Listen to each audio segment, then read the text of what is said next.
Hey, my name is Ben Latham. I'm a professional photographer and videographer. Today I want to talk about the basics of shutter speed, aperture, and ISO. I know it's all so confusing at first, but really it's just like riding a bicycle. Once you learn it, you kind of know it for the rest of your life. So yeah, anyways, let's get right into it.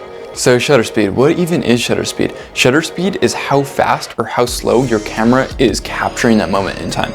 So if you have a really fast shutter speed, it's gonna capture it very, very briefly. If you have a really slow shutter speed, even like up to multiple seconds, well, it's gonna take multiple seconds to take that picture. And there's definitely uses for it, but there's definitely times you do not want a slow shutter speed. For instance, if you're trying to capture something that's moving really fast, you don't want a slow shutter speed. You need to bump it up quite a bit. But the problem is that a lot of people run into, and it's all so confusing and it's so frustrating, is the pictures start getting darker and darker and darker the faster the shutter speed is. Why is that? Well, it's because your camera is capturing that amount of light, that amount of just picture in a shorter amount of time. A good rule of thumb, if you're capturing something that's fairly still, not moving too fast, is to double it from what your focal length is. So if you're shooting on a 35, you're gonna wanna shoot roughly a 1/70 shutter speed. So if you're trying to avoid motion blur, when do you use a slow shutter speed? Well, sometimes you have to use a slow shutter speed because the environment is so dark. Or if you're trying to capture like a waterfall, you want those silky smooth water and it just looks super pretty. That's when photographers are using a super slow shutter speed. And it's a really fun thing to do, but you need to have a tripod and you need to have a still moving subject, except for the water in this case, because you want the water to blur, but you want everything else to be perfectly still. A slower shutter speed can also be used as a technique to kind of pull out emotion out of certain pictures. For instance, here's a picture that I took at a recent wedding. I wanted her hair kind of flying around and I really wanted to capture the action and just the emotion. It was dark, the lights were on, everyone was having a good time. These two girls were just having a time of their lives, and it was something that I really wanted to capture. And so I actually slowed down the shutter speed a lot, and I had to take about 50, 60 pictures just to get this one somewhat good. It's very difficult to do, but if you can get it to work, it's pretty fun. You need a faster shutter speed to get less motion blur, but the faster the shutter speed, the darker the picture's gonna be. So that's where we go into aperture. Now, what is aperture? Aperture is how much light is going into your camera.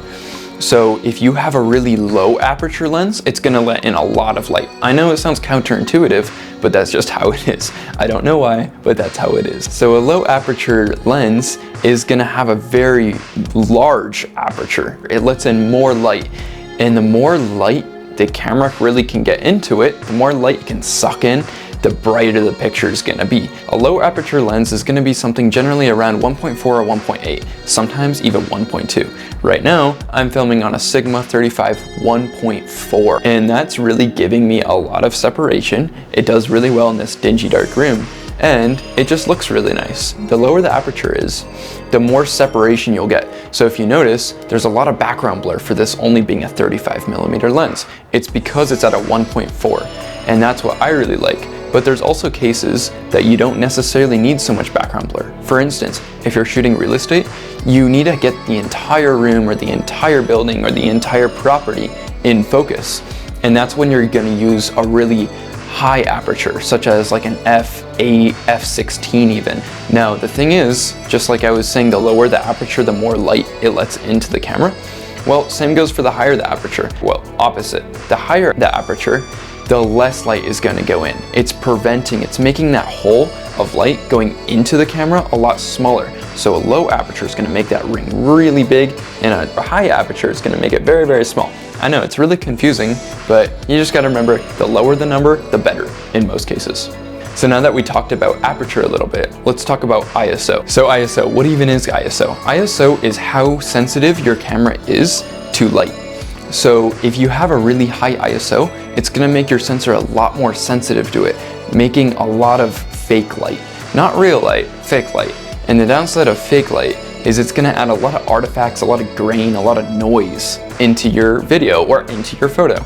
But sometimes you need to do that because let's say you already have the lowest aperture possible and the slowest shutter speed possible to not get any like motion blur when you really don't want motion blur, and the picture is still too dark, that's when you need to start boosting ISO. So that's why I put ISO last. You want to do ISO last. You want to try to keep the ISO as low as possible because that's where you're gonna get the best image quality. The higher the ISO, like I said, the lower the image quality is, but sometimes the quality of the image, the quality of the resolution isn't everything. And sometimes you do just have no choice to boost your ISO. But luckily, there's lots of new software coming out right now. Just like even inside Adobe Lightroom, there's the new denoise, which if you don't have Adobe Lightroom, that is probably the best software, if not the best software you can possibly invest in. It's only $9.99 a month, and it's gonna transform your editing skills for sure. So I hope that video really helped you out and gave you some clarification on the different adjustments that you can be doing with your photography. It was great making this video. I hope to see you again, and feel free to leave a comment, subscribe, do all that good stuff. Thank you.